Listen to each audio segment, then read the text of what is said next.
আজ তোমাদেরকে এই শাড়িটার কথা বলি। তো এই শাড়িটা আমি নিয়েছিলাম মিশো থেকে।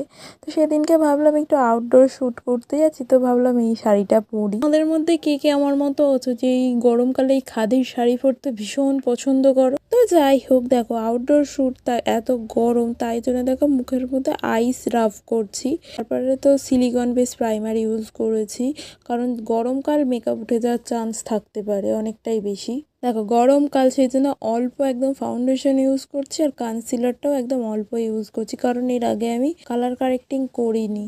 তো এই পর্যন্ত তো সব ঠিক ছিল, কেন জানি না আমার না কোনোদিনও মেকআপ ওঠে না, যতই গরম পড়ুক, যতই যাই হোক, যতই ঘাম দিই।